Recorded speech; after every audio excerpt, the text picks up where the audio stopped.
For the longest time, I thought creativity was something you either had or you didn't.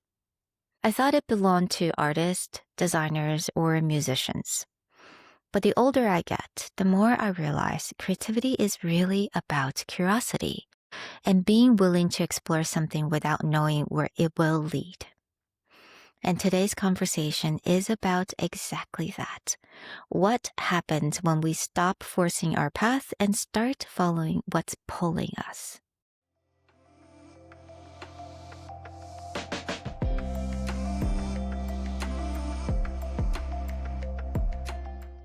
Hello, everyone. Welcome back to Soft Power Project. My guest today is Ellie and a host of Maverick Mind podcast. Ellie began her career in fashion design before turning her focus towards understanding the psychology of creativity, helping people live in alignment with their creative expression and find their freedom on their own terms. So, hi, Ellie. Hi. Happy to be here. Yeah, I'm so happy you're here.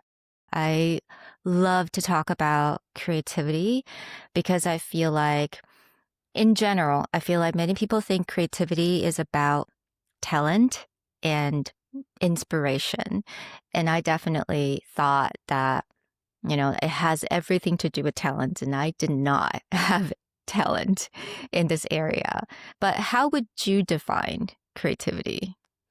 Yeah, I think that's a really common misconception with people. I think we associate creativity with, like, if you're good at painting or if you are skilled at drawing, whereas actually creativity is any moment where we follow curiosity and, bring something, a different way of doing things or something new to life, whether that is through painting or my background design or music, or it could be just creating a new system for doing something within the work that you already do, and that work might not be so obviously creative. Like your background in communication doesn't seem like an artistic thing, but there's such an art to the way that we communicate.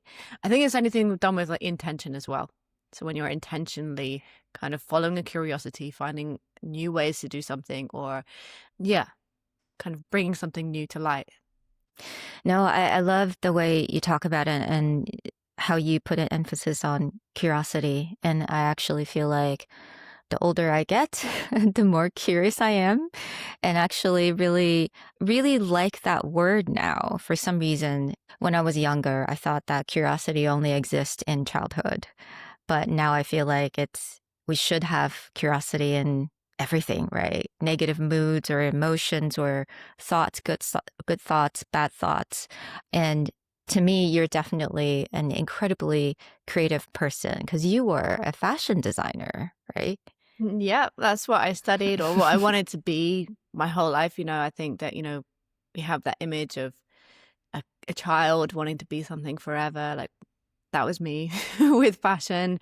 I would, rip pages out of magazines and put them all over my walls.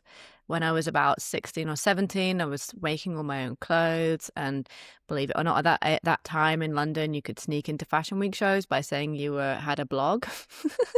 You definitely can't do that anymore. So I managed to squeeze my way into some quite big shows just from that, and then watch with, like, eyes wide open, thinking one day that's going to be me having my show here. But then I think around my third year of university studying fashion design, I started to fall out of love with that thing that I was so obsessed with. I was really self-critical about everything that I made. My anxiety started getting the better of me.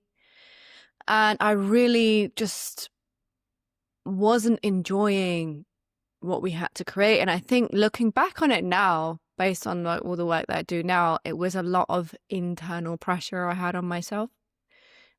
And also some of the teaching methods that my teachers were using at the time were trying to kind of, quote unquote, toughen us up for the industry. And I don't think that actually helped many people. But I had this kind of random thought in the middle of the night while I was on my sewing machine one night, as you are a lot in the last year of fashion degree. And I was just kind of like, excuse my French, but I was like, screw this shit, I'm going to be a yoga teacher. Mm. And it was the most random thought I had ever experienced, because at that point I had only done the YouTube yoga classes, or people of a certain age will remember a Nintendo Wii Fit. I did yoga on that. And it kind of felt like the most random thought ever, because I hadn't really been to a class. And also at that time, this is 2012, it wasn't so common for people to do a yoga teacher training. Like at that point, it wasn't such a big thing. Now it's quite a rite of passage for a lot of people. But then it really wasn't. But it became a thought that really haunted me. Kind of felt like it followed me around all the time. And at the end of it, I thought, well, there's clearly something here that I want to know about. And I want to know more about. I might not teach at the end, but there's clearly something here that I need to know or follow. So after that, after my degree finished, I went to India and did my yoga teacher training there. And I've been teaching ever since. So that was like 13 and a half years ago. But in that, it's really interesting, because we think of yoga as like just the postures. You're just there doing stretching or doing the postures. But actually, yoga is developed to kind of strengthen and channel your creative energy. Within yoga, creativity or creative energy and our vitality, our life force energy, are the same thing. So it was really interesting now looking back that I had this real pulling to this thing that was actually kind of then going to be healing where I was. It was that kind of then put my mind back in the right place, soothe anxiety, kind of feel more creative and more conviction in what I'm creating, just by having this daily practice that I then had from there. Right. Now, was leaving fashion to yoga, because it sounds like sort of a clean transition. I mean, did you had to kind of navigate through that messy identity shift? Yeah, I mean, I wouldn't say that it was like a clean break, that I just immediately left fashion behind and went to the yoga. When I got back from my yoga teacher training, I did work in fashion for a short time. I worked for a company in London, which is kind of like an upper high street level brand called All Saints.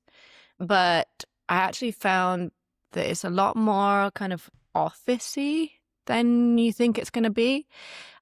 And it's quite a long process to become the designer that actually gets to design the fun stuff.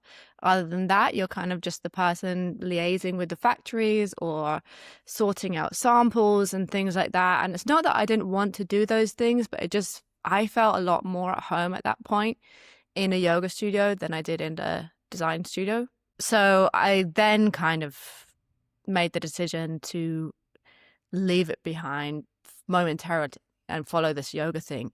And then a few years later, I created my own brand. I made a yoga clothing company. So I kind of brought it all together, which was kind of before many brands were doing sustainable fabrics and things.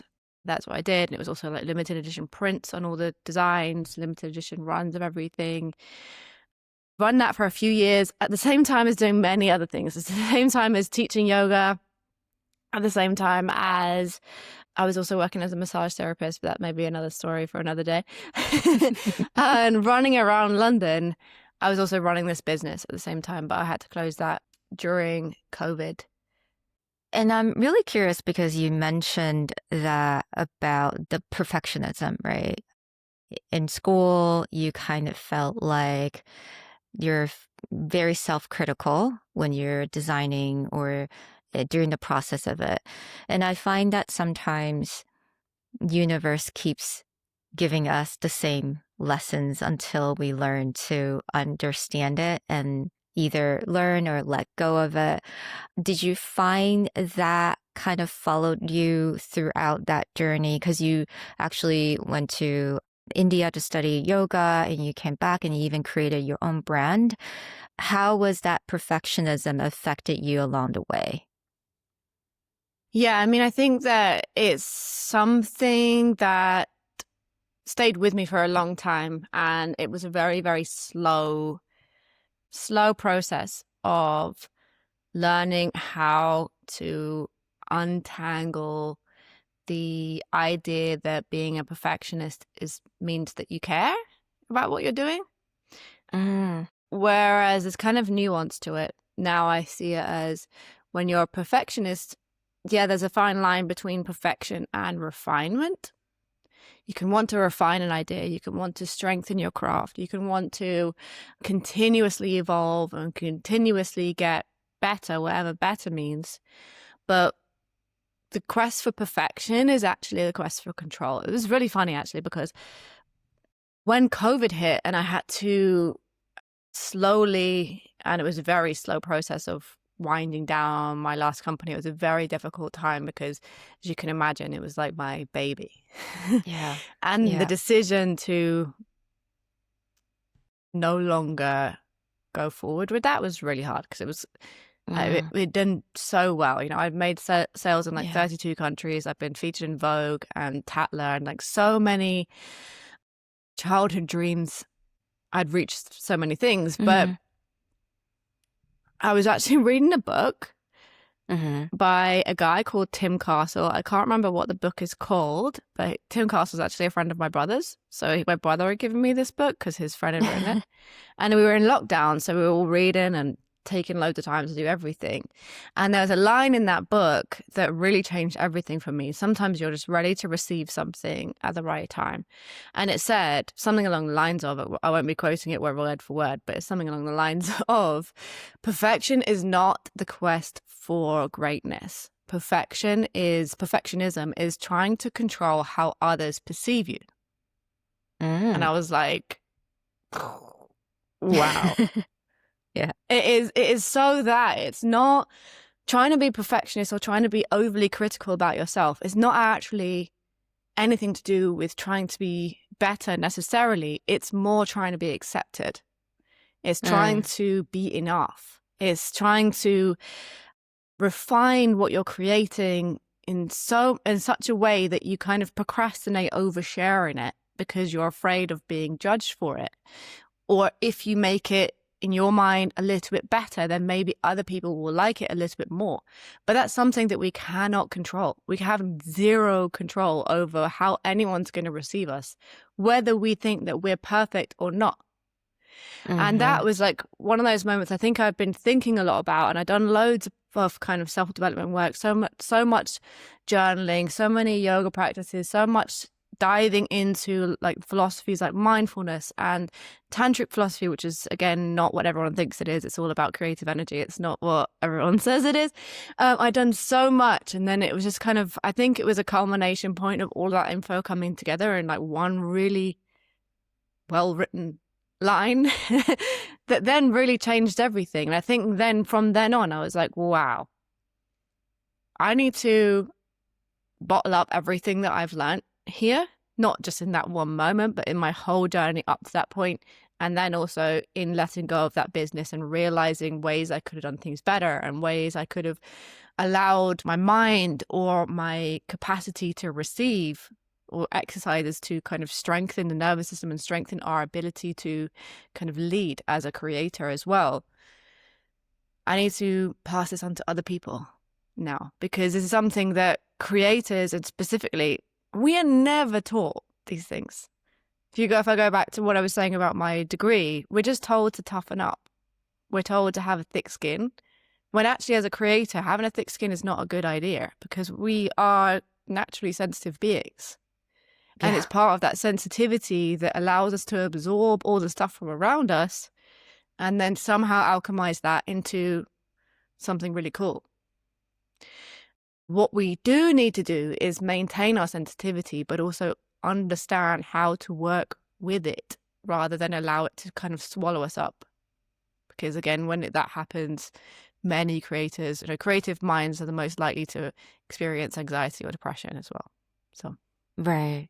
So long as we learn how to work with our sensitivity, then that doesn't need to happen either. Wow, there's so much I wanted to ask and so much to unpack there because, yeah, I think exactly what you said. Perfectionism is kind of like a way for us to seek validation, right, from the outside. I think from that moment, And I know it's so hard to let go of something that you created from nothing. And obviously, for you, you reached so many milestones, right? Being on so many magazines, and that's incredible. And actually being sold in so many different countries. How has that mindset or shift in mindset help you to decided that, okay, this is time to end and I could move on from here in a more of a graceful way for yourself? Yeah, I mean, I think I had, when it was coming to the point of needing to close the business, I was having another one of those random intuitive thoughts like I had when when I had that screw this, I'm going to be a yoga teacher thought. I had the similar thought, which the words were bottle this experience. And I didn't know what that meant. Yeah. I really didn't know what that meant. It took probably a year or two. Again, in COVID years, who remembers? Yeah. It took, a year or two of just being in this really mushy place of not knowing what I was going to do next. Because at that point, yoga studios are closed as well. So I wasn't teaching yoga so much, except a little bit online. I'd also had this whole big experience of running a business and creating these products and building a brand. And I didn't want to just throw that experience away and then just go back to just being a yoga teacher. Not that just being a yoga teacher is less than, but you know what I mean? I had to somehow bring it together. And I think it took me a really long time to actually figure out what it was I was going to do. I mean, I'd started to kind of feel slightly pulled towards coaching, but again, I wasn't really sure in what capacity that was going to be. I tried different things. I launched things that just fell completely flat because they weren't necessarily me. You know, I was kind of going around to things that I thought I should create or things I could potentially put out there, you know, things like empowerment coaching and stuff like that. Not that that's a bad thing, but it was like, I felt like I was putting it out, but then it didn't feel like it was fully me. But you got to just try things. And by that point, I'd already launched a business. I was totally over the sharing the work scaries that people get. I was just like throwing things out there, seeing what was going to happen. And then it was, as I said, it was probably a year of doing that. And then again, it all kind of came together in one really random moment. I was listening to a podcast, which was a Zane Lowe podcast. He was interviewing Stormzy, who is an English rapper. And he was interviewing him about the inspirations behind the album that he just shared at the time. So it would have been his last album because he hasn't shared another one since. And I was listening to them talk about how he kind of put together his inspirations into his music and how he had been on this big journey between making the album prior and then this new one. I kind of sat there listening. You know, often when you're listening to a podcast, you're doing a bunch of other stuff at the same time. But I was just sat there on the sofa purely listening to their conversation. And then it just sort of all came to at one point. I was like, that's it. This is what I want to do. Like, that makes so much sense to me to help creatives through this process when they feel like they've lost their voice. He found God and then found his voice again. But for those who don't follow that path, where do we go? Right? Or even if we do follow that path, you still need somebody sometimes to call you out on your blind spots and guide you through when you are getting stuck in perfection, when you are losing yourself, when you are kind of creating from a space of should rather than really sharing your authentic voice with the world. And again, it was just this sort of click light bulb moment of, oh my God, that's it. And that's how Maverick Mind started, which started as just coaching for creatives, but it was under a different name than my own. And then I started the podcast.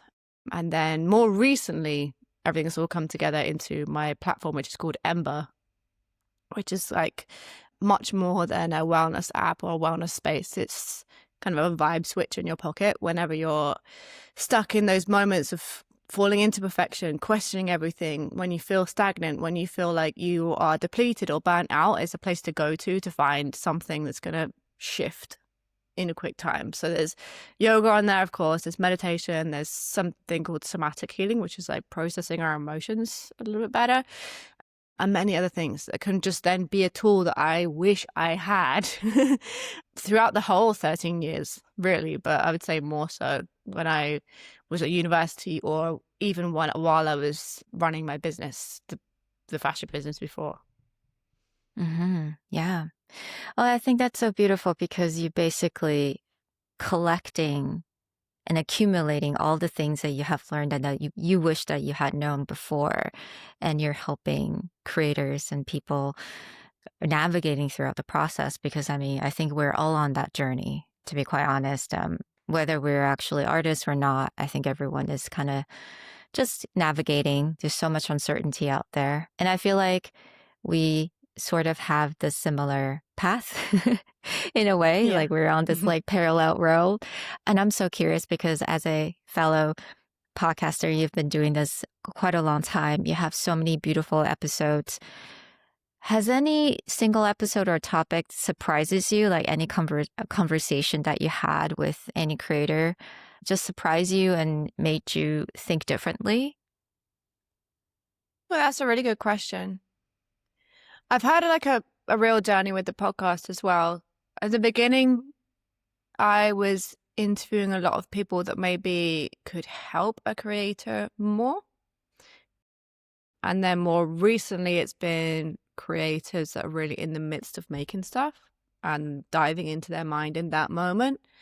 So because there's been quite a wide range of people on there, I'm trying to think of one that really sticks out. The one that I always really, really remember was with, I think it was actually the second or third episode I ever shared or ever recorded. So with a lady called Casey Garrett, shout out Casey. She's an expert in microdosing magic mushrooms. And she's been doing it for a very long time. She's very, very knowledgeable, very skilled, and very safe person if you do go down that road. I actually have never been down that road and still haven't. I can't say I never will, but I haven't. And speaking to her was really interesting because she was saying about how she's worked with a lot of artists and kind of taken them down the microdosing route. And then once again, just to reiterate, microdosing is not like having a full-on trip. It's just taking a very, very small amount for a very controlled amount of time, not every day a week. I think she was like 3 or 5 days a week. It really depends. And it kind of allows you to break barriers. I'll kind of go through the mind and open up spaces that maybe have been stagnant or shut before. And she was saying that she's worked with loads of artists before. And it's really funny because quite often after they've been through this experience, their work is entirely different. Like they might have a style of painting or whatever before, but then at the end of the journey, it's really quite different. And that's a journey that we can take through that medium or through that route if that's what you want. But it's also something that you can uncover just the more that you kind of move past fear or shoulding, or maybe get more in touch with what your authentic voice actually is. And it's really interesting because that's also happened with me as well, but maybe in a longer period of time than with her way of doing things. But that conversation always sticks out in my mind as it was a really interesting one to have, I guess, because something else I really wanted to highlight in my podcast was having conversations about stuff that maybe we don't always all agree on as well. Like there's nuance to everything and being open to everything and kind of speaking to any maverick on the path of following their own journey, whatever that may be. So yeah, that one was a really interesting one.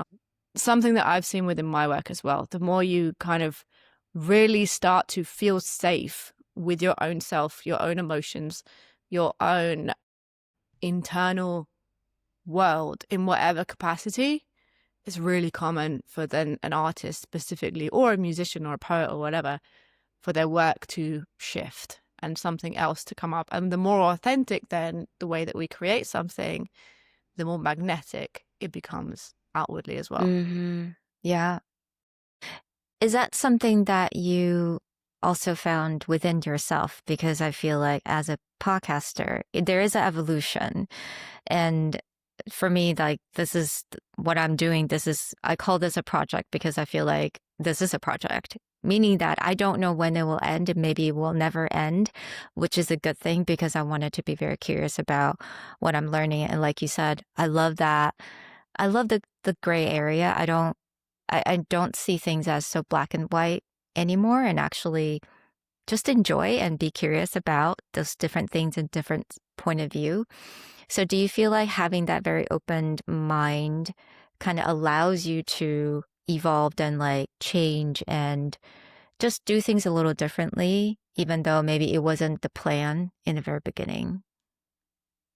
Yeah, definitely. I think like letting go of the rigidity, because a lot of when we're making something, whatever it is, whether you're creating a podcast or anything, it doesn't have to be an artistic thing that you're creating, as I said way at the beginning, could be anything. If you're rigid, you can't be curious, right? And if you're stuck in something having to be a certain way, we can't allow our intuition to take over either sometimes, or to kind of guide us left when we thought we were going to go right sometimes. And I think that when you follow that intuitive pulling rather than just follow your head, that leads you to a much more authentic space. And it often leads people to a space of better fulfillment as well, because I think this goes for everything, but I'll speak to creatives specifically. We have an idea in our minds sometimes of what a successful creative looks like. It could be like an artist with their work in some really shiny gallery, could be a singer who's on a really big stage, could be like me when I was younger, fashion designer, had to be London Fashion Week or nothing. If it wasn't that, then it wasn't worth it in my mind. But actually, success is whatever makes you feel fulfilled, right? And then whatever's in alignment with your values. And sometimes we get to a point where we actually don't want those things, and then internally we feel a bit like a failure, because it's like, well, if I don't want that, then I only want the lesser thing, right? Mm-hmm. When that's actually not true. You can be wildly successful and not be famous. You can be wildly successful or create an abundant life for yourself or your family or whoever, and it not have to be what we would perceive as the biggest version of something. All right. And I think that if you're always leading from your head will always take you to, places that you think you should be, or people will accept you if you're in those kind of rooms. But your heart or your intuition will always take you to a place where you're going to be the most fulfilled. So I think that's always best to follow that. And to be able to do that, you kind of have to let go of their rigidity a little bit. That said, we do need some kind of direction as well. So to have a rough idea in your mind, but be open to being pulled in other directions, I think is a good thing. Yeah, when you mentioned the rigidity and thinking with your head at all time, I feel like that was me, and definitely a lot of the environment and people that I associate myself with, because I was in accounting, I was in tech industry. Obviously, that's really, I think most people feel like, yeah, you absolutely need strategies, plans, and you follow that. Or if it's not plan A, it's plan B. But I find what's really interesting is everyone, especially I think for women, we have such strong intuition. At some point in our lives, we have to tune into it. If not, the universe will give us some sort of lessons to not force us, but like really allowed us to see that, oh, follow my intuition is actually the way to go. And for me, that was definitely kind of the end of 2024. That was a big lessons for me. And that's why I follow my intuition to do this podcast. For anyone, I guess, that had a hard time really tuning in to their intuition, do you have any advice for them to kind of help them to access that part of them that they're sort of unfamiliar, and maybe for them it's a little uncomfortable to follow that intuition. Yeah, it's definitely uncomfortable because we have to surrender and we Mm, have to cultivate a feeling of trust instead hmm. of control. So I find the best way for people to tap into that intuitive feeling is actually to, if you imagine, it could be a really simple scenario like, do I want to go to this social event or do I not? If you visualize in your mind or just think about going to that thing or not going to that thing and see what happens in your body when you think about that. So if you think about going and your body kind of feels lighter, you feel like an expanded feeling, or you feel like a little bit of a lift, then that I would say is an intuitive yes. If you feel closed, if your body feels heavy, if you feel like that like overarching feeling of dread, it's probably a no.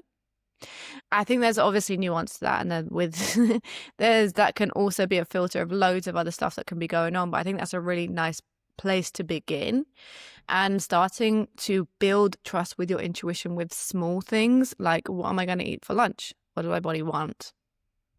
What do I actually want, rather than what do I think I should have? What feels good in my body rather than what I'm told is good for me can be a really good way to start to slowly start to build that trust, because then you build trust on evidence, right? So you follow your intuition on something tiny once, and then you get evidence that you feel good afterwards, or you feel like it was the right decision. Then it kind of strengthens that trust muscle. Then you can start to follow it maybe on slightly bigger things.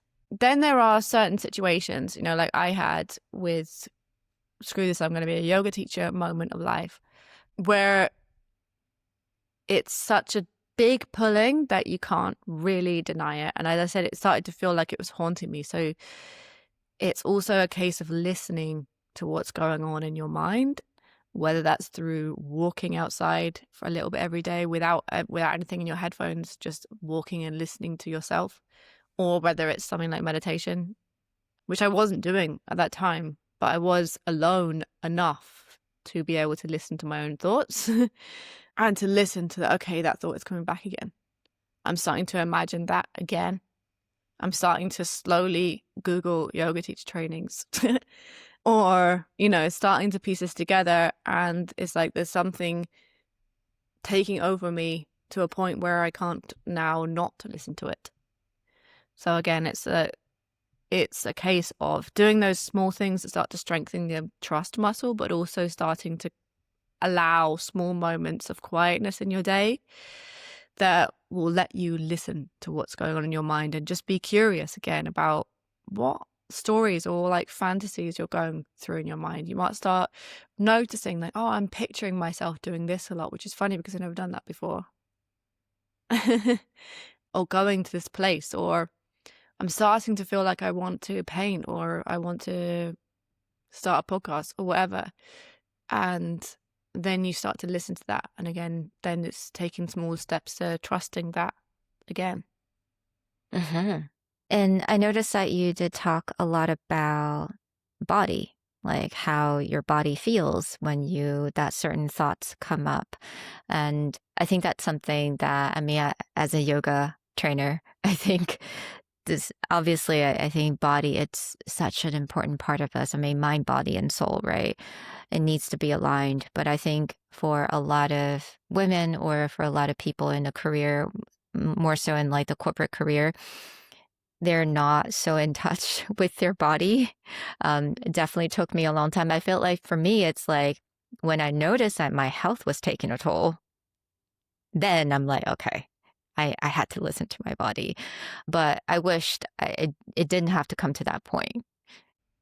It's something that people find hard to come into. I mean, I remember, it's so weird that this is now my job, because I remember when I was younger, I used to find it really weird when like you could feel your own breath, like to Mm. be that close to yourself, to be Yeah. able to be with your own breath, which is really strange because it's literally my job now. Or like when you're really conscious of like chewing your food or something like that, I'd find it really interesting, but also quite weird to be that, for want of a better word, intimate with yourself. Like, it's that close to something that's happening in your own body. And I think that's, a lot of people have that feeling without realizing because they haven't tried yet, right?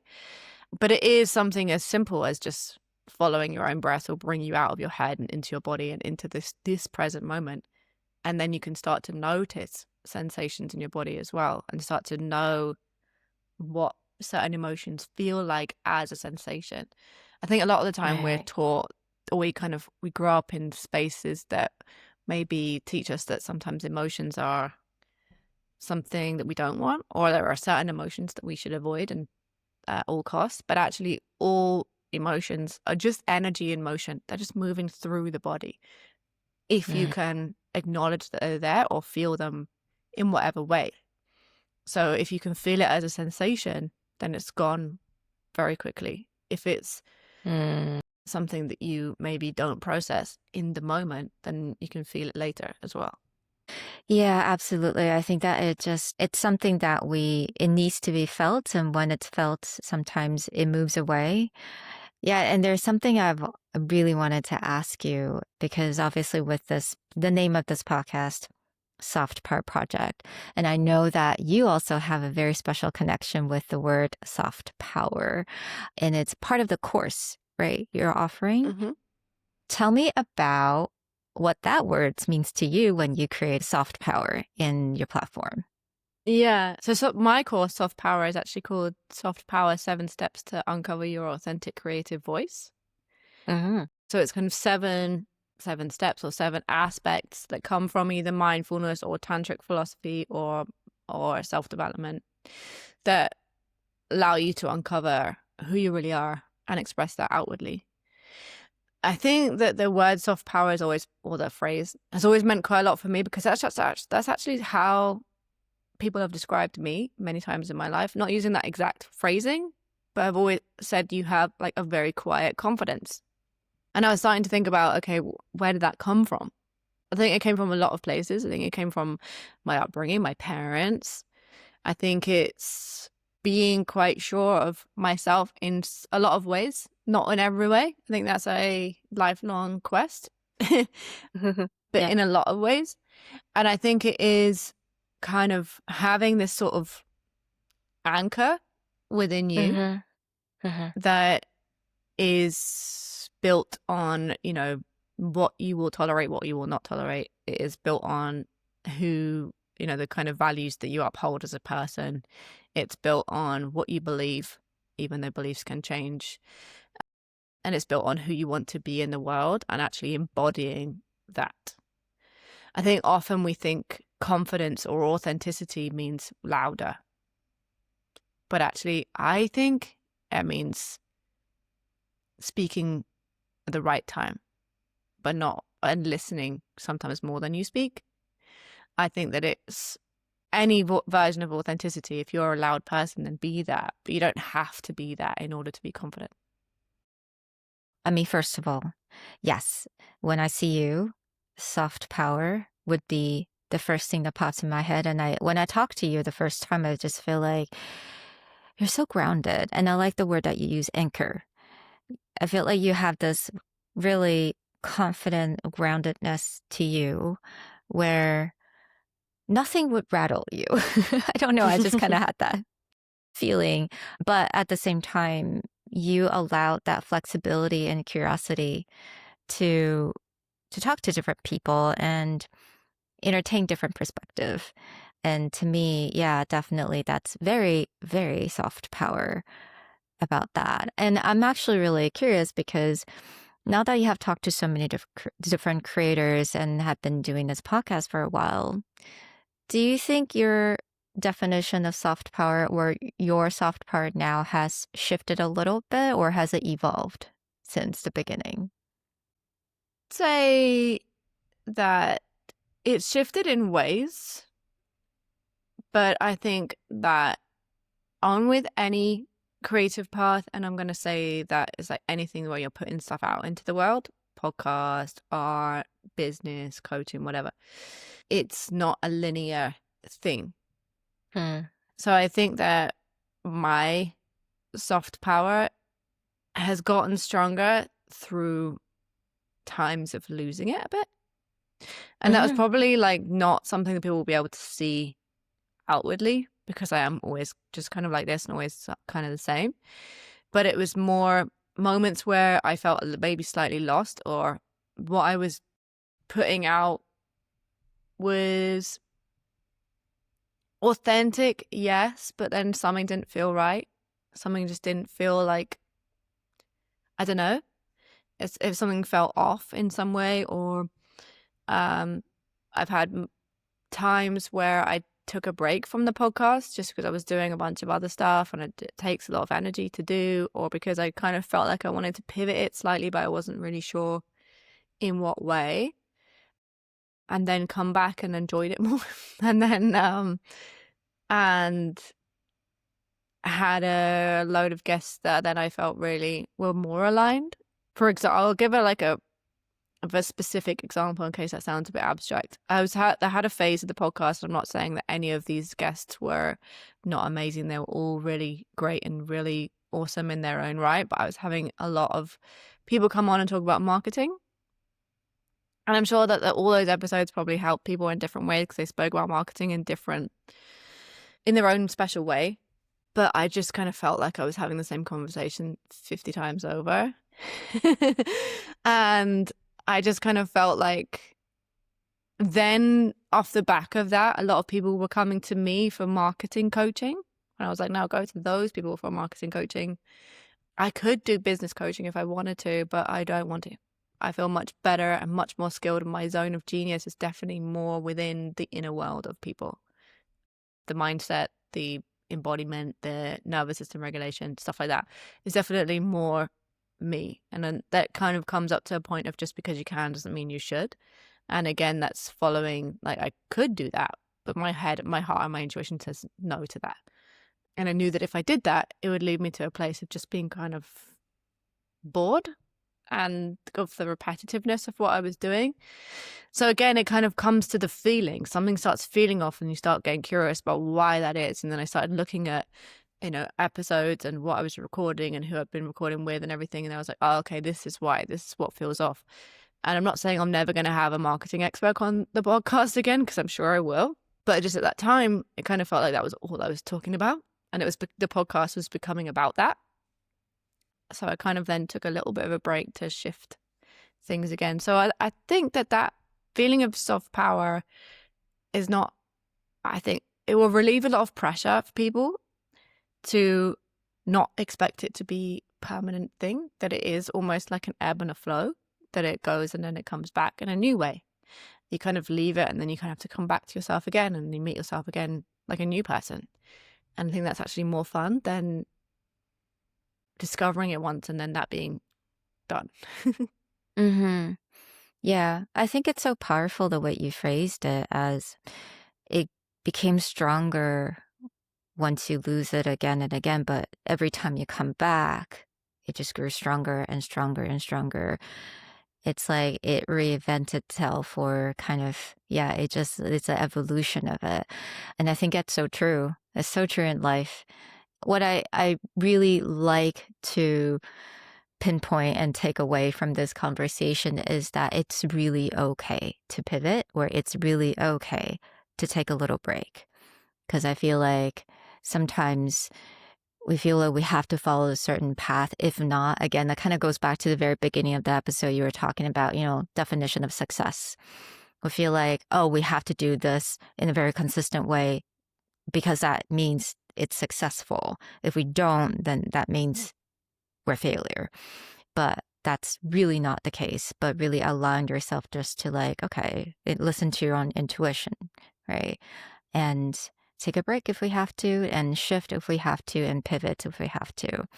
But yeah, I just feel like your episodes, at least the ones that I listened to, the guests that you had on your show, they're very authentic in their own way, and you really bring out that different in creativity, that mindset in the most authentic way. And it's beautiful. And I really think anyone, even if you're not in a creative field, can learn so much about that. Yeah, thank you. And yeah, definitely. I think it's really all about just following your own path. I mean, that's what a Maverick is, right? Is somebody that's just going after what they want and creating life on their terms, whatever that means for you. I mean, I love our conversation. I feel like there's so much that we can unpack, but because of the time, but I definitely wanted to make sure that I have all of the information in the show notes. But if there's anything like a particular project that you would like to share with the listeners now?